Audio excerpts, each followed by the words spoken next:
I struggled to find my voice, barely managing to speak, merely echoing the words of my mother-in-law, Aria. That's exactly what I mean. If it weren't for you, none of this would have happened. I do not acknowledge you as Noel's wife. You're not suitable. That's what I mean.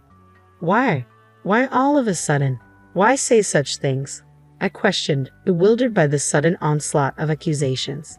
It's a problem that you've lied this long without understanding such things. Realize it. It's true what they say, children from low-level single-parent homes have issues. Seeing you has only reinforced that belief, Aria continued, her words cutting deep. My name is Sierra, a 35-year-old office worker living with my husband and elementary school-aged child. A family of 3, since the beginning of my marriage, we've lived close to my husband Noel's family home. We maintained a good relationship while keeping a comfortable distance. The turning point in our relationship with father-in-law and Aria came a few years ago when father-in-law passed away after a long illness. Aria's grief at losing him was painfully evident. Considering Noel's commute, we planned to move, but seeing Aria's condition made leaving her alone worrisome. Noel and I discussed it many times. We decided to stay put until Aria's situation stabilized. That's when it started. Slowly but surely, Aria began to overstep our personal space. When father-in-law was alive, she never visited our home unnecessarily. She never came unannounced, not as far as I knew. But now, she suddenly started showing up without any notice. It began as a day or two, but recently she's at our house half the week. If only she gave prior notice, I could bear it. But entertaining Aria when she's so unpleasant is disheartening, especially since she only brings unpleasant conversations. Sierra, you're always home late, aren't you? Are you that busy with work? Are you taking proper care of Noel? Aria's words felt like barbs, each one piercing deeper. What exactly do you mean by proper care? I managed to interject. Just what I said. Are you serving nutritious meals and looking after his health? Aria's gaze pierced through me, demanding an answer. Noel is the pillar of our family, my precious son, I responded, trying to defend myself. Sierra, you're not just serving him frozen meals and hot deli food because you're short on time, are you? Aria's accusatory tone filled the room. I glanced at the freezer, feeling the weight of her judgment. Oh, well, not always, but sometimes yes. Not having time is just an excuse. Stop making excuses, Sierra. Show some responsibility as a homemaker in charge of your family's health. Aria lectured, her words like a relentless barrage. Aria, a longtime middle school teacher, always judged everything by her standards without considering others. Since a minor incident in middle school due to my family background, I've had a poor impression of teachers, including Aria. I couldn't say anything and just listen during her lectures, maybe seeming unreliable. But as Aria's behavior gradually changed, it became harder to bear. Before, she used to come unannounced to lecture or make snide remarks. But lately, she started bringing homemade meals, always in such large quantities that our family couldn't finish in one go, mostly Noel's favorites. At first, I thanked her for her efforts. Encouraged by this, Aria began bringing food daily. Sierra, I understand you're busy, but can't you come home earlier? The meals I prepare get cold because I can't get them inside. I want Noel to eat them while they're hot, Aria would say, her tone dripping with expectation. I'm sorry. I do want to come home early, but it's just a busy period at work right now, I'd explain, feeling the weight of guilt on my shoulders. But you say that, yet isn't it just that you're not good at your job? I heard on TV recently that people who are good at their jobs manage to leave on time. On the contrary, those who aren't good stay late and work overtime. It's like they were talking about you, Sierra. Aren't you, in fact, not good at your job? Aria's words stung, each one a sharp reminder of my perceived shortcomings. No, that's not it. I think I do my job well enough. I try to defend myself, but Aria's disapproving gaze made me feel small. I'm only making and bringing these meals because you always serve hot deli food. Don't you understand that if you come home late because of work, it's all for nothing? Don't you feel even a bit sorry for receiving all these meals I've made? Aria's frustration was palpable, her words hanging in the air like an accusation. I never asked her to cook for us. Neither did Noel. Of course, I thanked her and accepted the meals, but it was all Aria imposing her goodwill. It was a nuisance, albeit one I was grateful for. Then one day, Aria said something that pushed me to my limit. See, you're never home. When I visited, I suggested a solution to avoid wasting the meals Aria prepared. I think it's better if I also have a key to your house. That way, I can drop off the food anytime. Plus, with things being unsafe these days, I can quickly come over if something happens. Just ask Noel to give me a spare key, okay? Hearing this, I realized I couldn't handle it alone anymore. I consulted Noel about Aria's request. Noel, I need to talk to you about your mom. I can't handle this by myself anymore. What happened? Aria visits our house daily, always without any notice. I do my best to accommodate her when I can, but I can't always be available. I have my own schedule too, I explained. Yeah, I get it, and now she wants a spare key to our house. It's hard enough as it is, but if she can enter when we're not home, that's unbearable. If we give her one, she might start coming over all the time. Just the thought is frightening. I'm sorry to speak this way about your mom. Seriously, Mom said that. I don't like the idea of her coming in with a spare key either, Noel responded sympathetically. Okay, I understand it might be hard for you to say so. I'll talk to her clearly about it, Noel promised. I was glad I talked to Noel.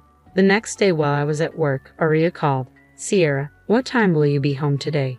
What do you mean? Well, I made too much beef stew, Noel's favorite. I thought I'd bring it over. So what time will you be home? I see. In that case, I should be home a little after 7, so I'll definitely be there by 7:30. All right, I'll come around then, thanks.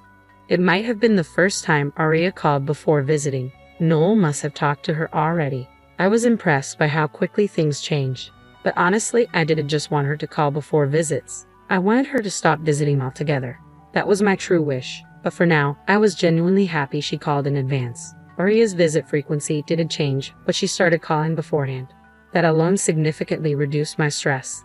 However, after a while, I noticed something odd. I started running into Aria more often when I was out. At first, it was just a coincidence.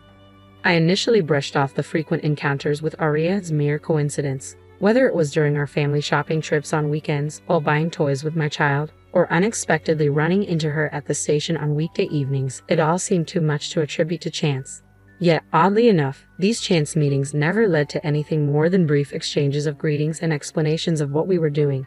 Perhaps that's why, before I knew it, I had grown accustomed to this recurring situation.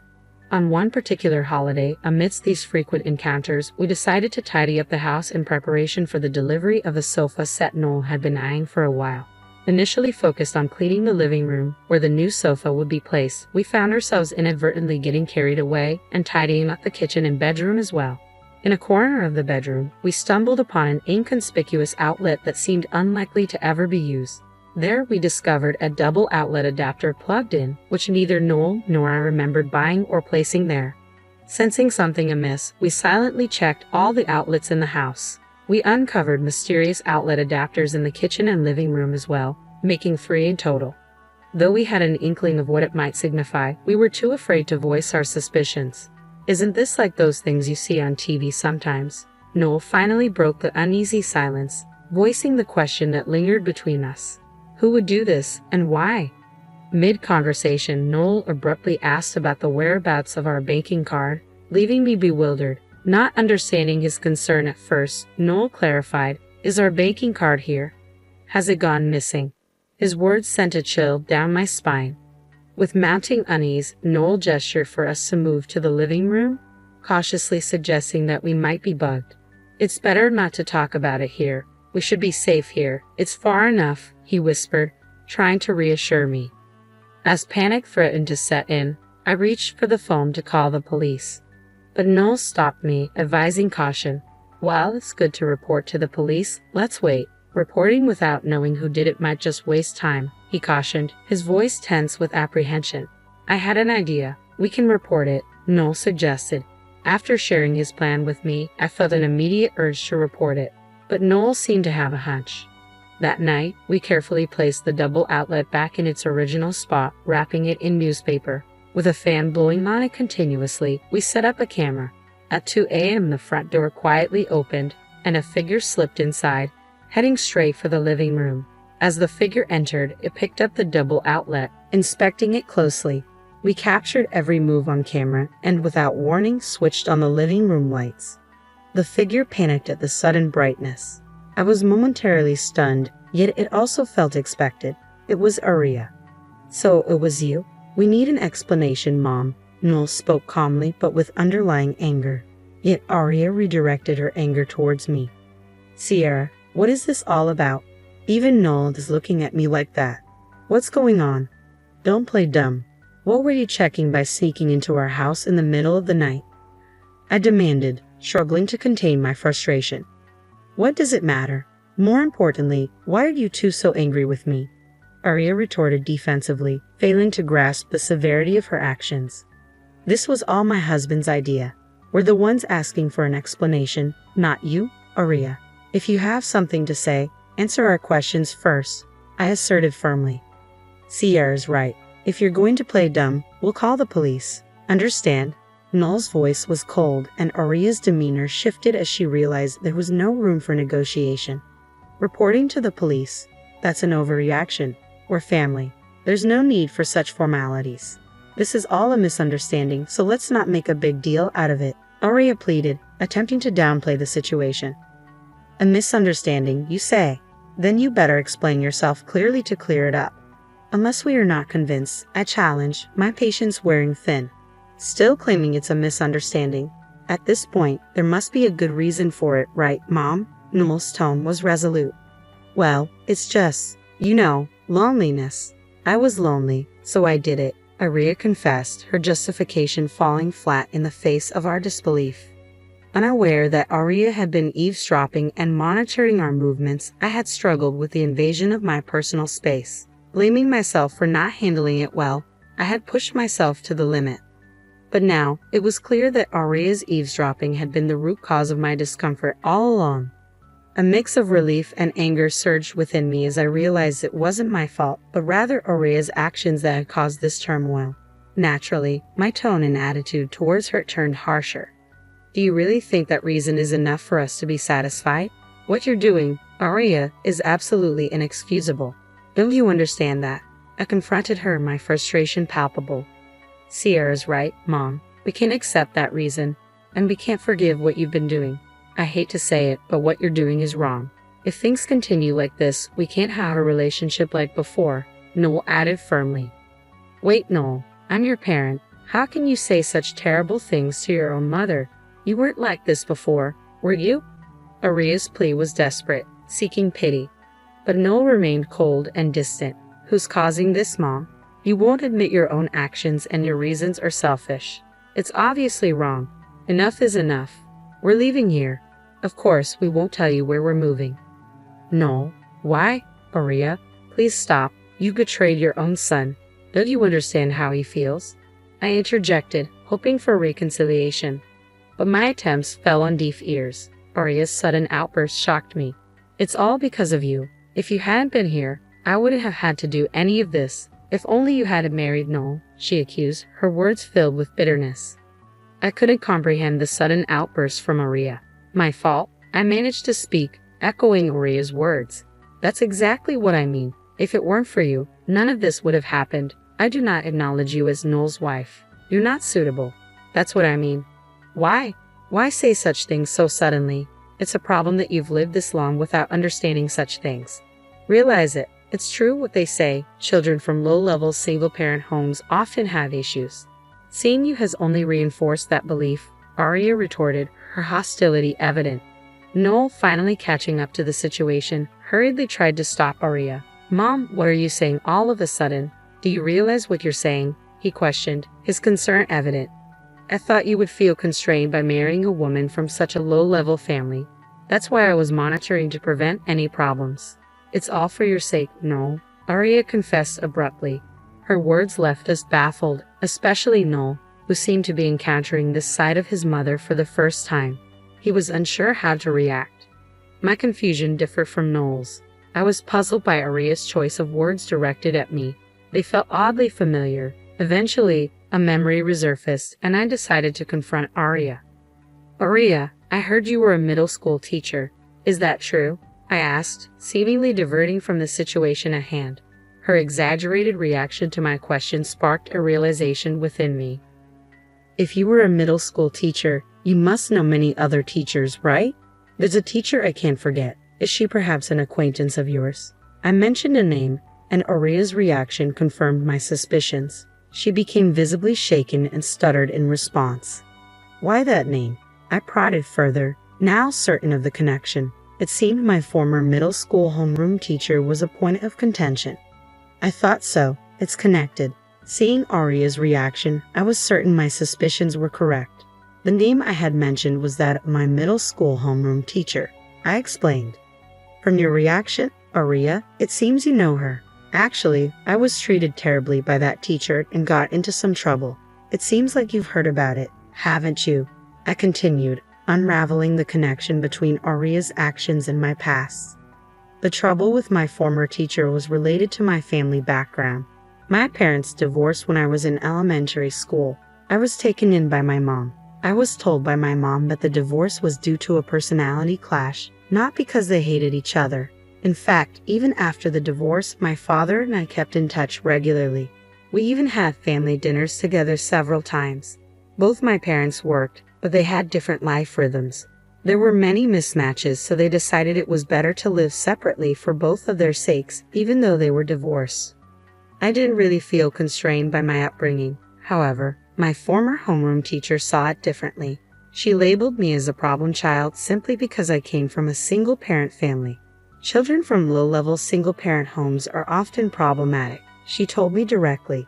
No matter how much I tried to explain, she wouldn't listen. To make matters worse, she had a troublesome way of managing the class. She believed in uniting the class by targeting one student as the scapegoat. Unfortunately, I became that target because of my family background. I couldn't accept such reasoning and resisted desperately. However, as a middle schooler, resisting wasn't easy. When I was cornered beyond my capacity, I finally opened up to my parents. They acted quickly upon hearing my story, and there was an immediate discussion with the teacher. The issue was resolved swiftly. The teacher resigned as the class homeroom teacher and left the school unexpectedly the middle of the year. After confiding in my parents, I still vividly remembered the incident. It was a significant event in my life. So when Aria mentioned a former teacher, I reacted strongly. If she was acquainted with such a teacher, I could easily imagine what she had been told about me. But that didn't evoke any sympathy for Aria. I understood too well what she thought of me. Now, it seems, Aria, you didn't hear the whole story from your acquaintance. If you had, you wouldn't have done such a thing. I confronted her. Aria's attitude changed completely, realizing the gravity of the situation. No one could imagine being bugged by someone whose relative is a lawyer. It's obvious how dangerous that would be, I warned her sternly. Aria, overwhelmed by Noel's declaration, could barely respond. His decision to cut ties with her was final. The next day, at Noel's insistence, we reported the eavesdropping to my father and the police. Surprisingly, the former teacher had no knowledge of Aria's actions. However, given that the teacher's remarks had led to the situation, we demanded she never speak of it again. After ensuring all matters were resolved, our family moved, without informing Aria. As a precaution, we blocked Aria's contact information. Despite hearing about Aria's situation, I had no intention of forgiving her. I resolved to act as if Aria never existed, cherishing my family even more without her presence.